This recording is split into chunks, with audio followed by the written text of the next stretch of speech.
Welcome to the next installment of the Black Sea series. This time I'll be working on schooners. This set from Warlord Games comes with enough parts for 6 schooners. You're going to get some paper products right here, these ship cards, and then followed by these wave markers and damage markers, also these ratlines, flags, and then finally the models themselves. They are all pewter, so it requires a little bit of different handling from the other ships that you might be used to. You will start by cutting out all the parts from their runners like this. You'll just want to make sure to cut carefully so you do not cut off any masts or anything important. You will then use a hobby knife to slowly carve away any of the excess pewter, and you'll do this for all the ships. If you've watched my other videos, I always magnetize the bottom of my ships. No different here. I'm going to be using this thin magnetic sheet that I got from Amazon. I cut it down to the size of the hull, and then with some super glue I apply it onto the hull like this. This gives it a nice strong surface to attach onto any of your carrying cases. All the schooners are going to have similar parts. You're going to have the hull, and then over here you have the bowsprit, the 2 masts with built-in sails, and also 1 loose sail. The bowsprit is going to go in the front right here. The main mast is the one that goes in the back. It goes in the hole right here. The one in the front is called the foremast, and it goes here. And then this is the top sail, which goes on the foremast. These are all fairly heavy parts. I recommend using gel super glue and this Instacure. This is to instantly cure your super glue. You can spray it on, but I actually prefer taking off the top like this and using this almost like a pipette. Now the way I do this is I apply the super glue on one part, for instance here on the hull, and then after placing the parts together, in order to help them dry faster, I put the Instacure right on top of them. And within 2 to 3 seconds, the part is nice and solid in place. For parts like the mast, I put super glue on the mast, and then in the hole, I put the pipette of the Instacure, and then just placing the mast in place, it would just set. Do this for both the masts right here, and in similar fashion, everything should set really quickly. You will use the same approach for the top sail as well. For parts of my painting process, I'm going to be using this self-made painting handle, which is basically a washer super glued onto a bottle with some sand filled inside. The bottoms of the ships are magnetized, so they're able to fairly stick in place. They are slightly heavier though, so don't jiggle too hard, they will fall. Next, you want to use rattle can white primer or use an airbrush primer, and then just paint all your ships completely white from top to bottom all around. Next, I'm going to apply Splash Dash with 60% dark tone and 40% water. I apply this all over the ships very liberally to give it a nice pre-shade.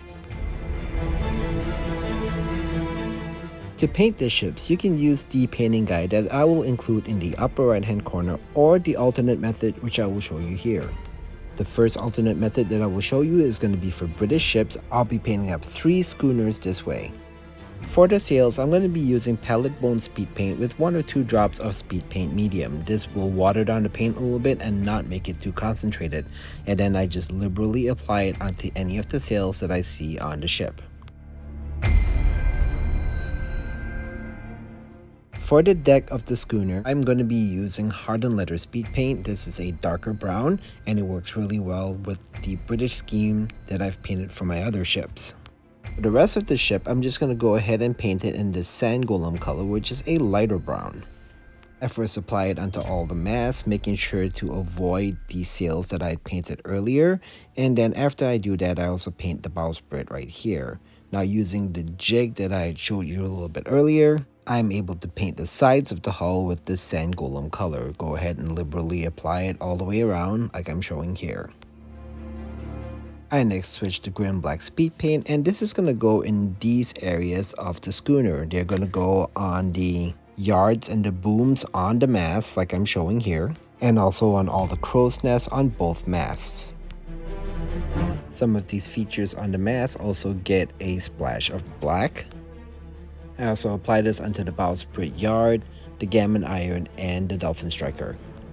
Next, apply grim black onto the lower half of the hull right here. There is a demarcation line. If you look closely at the hull, you want to paint that line downwards in this black.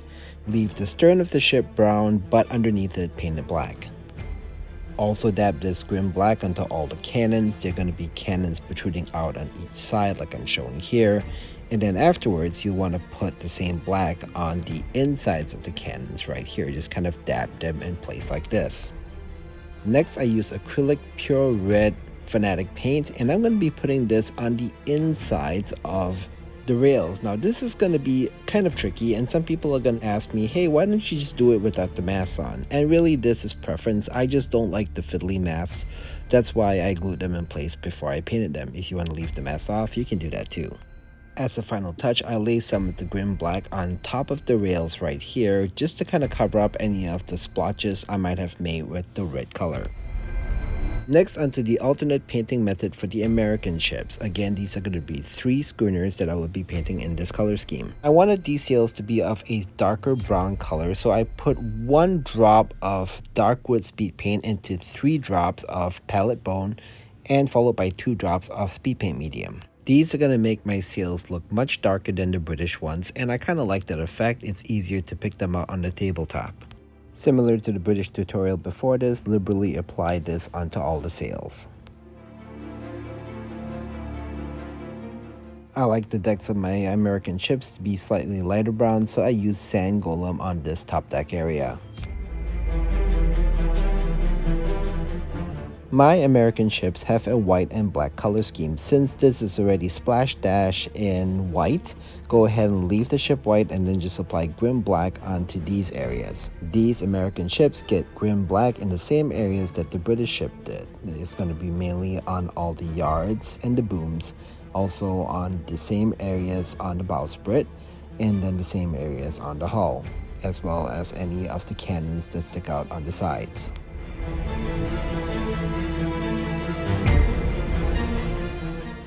Just like the British schooners, make sure to paint the insides of the guns as well.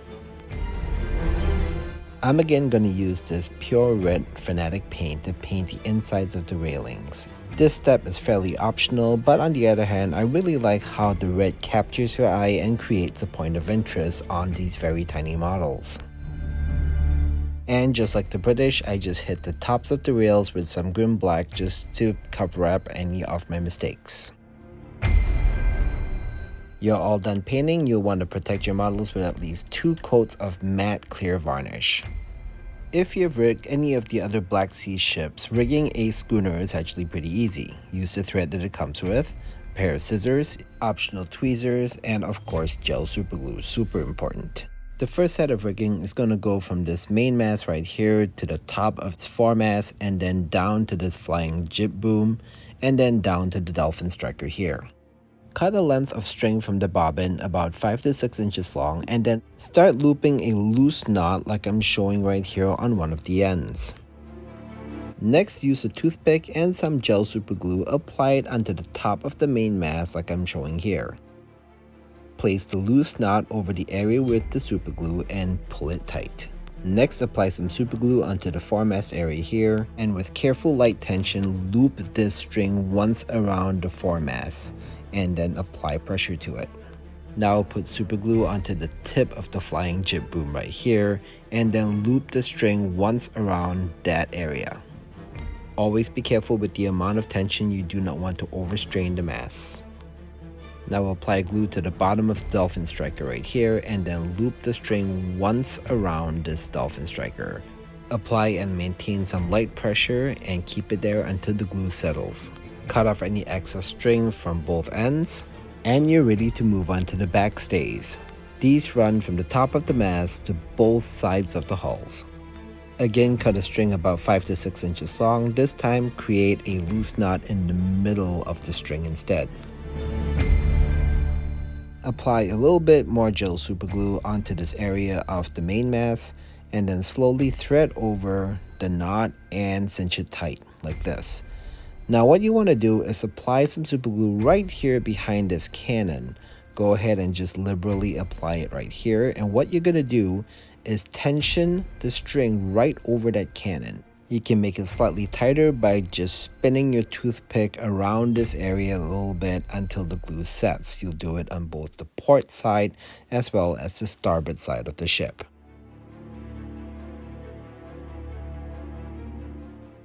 After the glue is set, snip off any excess string And then at this point, you can do the exact same thing for the other masts.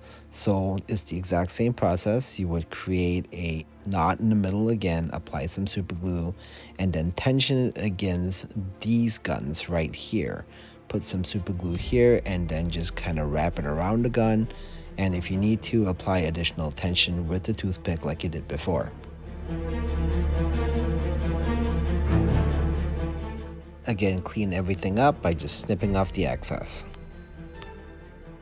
Onward to the bowsprit. This is done very similarly to what I shown in the video on the upper right hand corner, so you can go through that video or just kind of watch the montage over here. So you'll basically be super gluing this area in the flying jib boom and then tighten a loose knot around this area. And then once it's set, you're going to work on the other areas of the bowsprit. Apply super glue onto the flying jib boom as well as the cat head over here.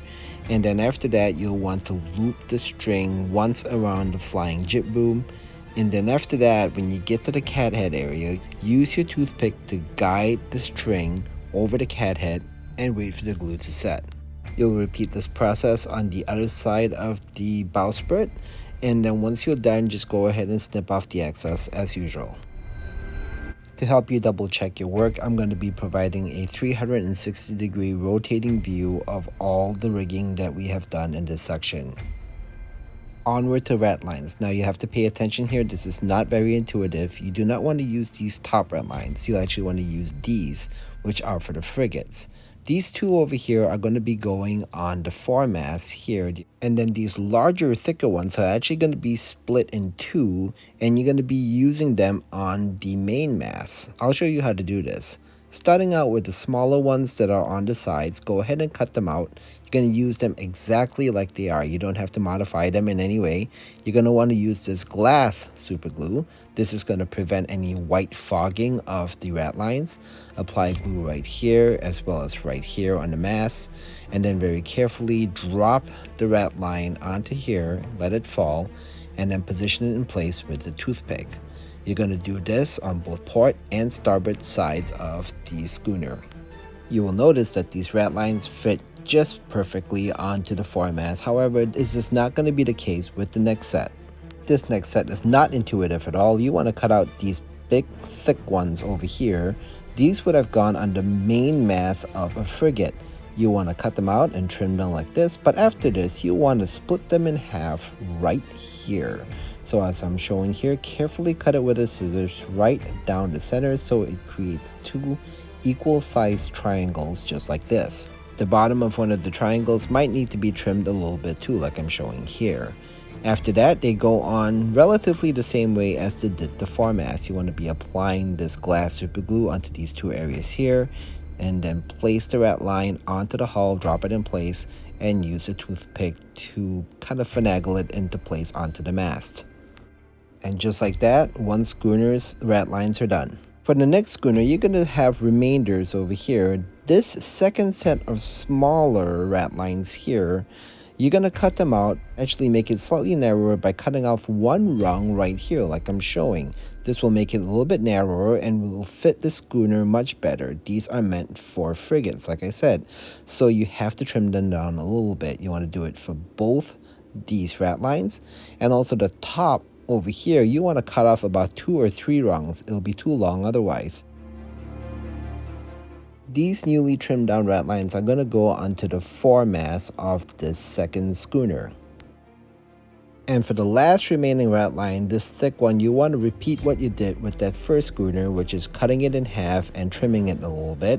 And then after this is going to go on the main mast.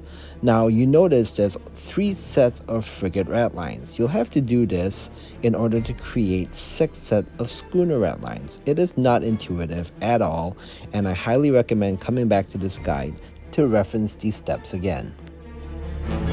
We're finally down to the last steps, flags. I'm going to be cutting out the flags for the British as well as the American navies.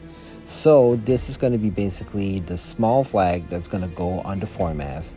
There's also the pennant that goes in the mainmast and the ensign.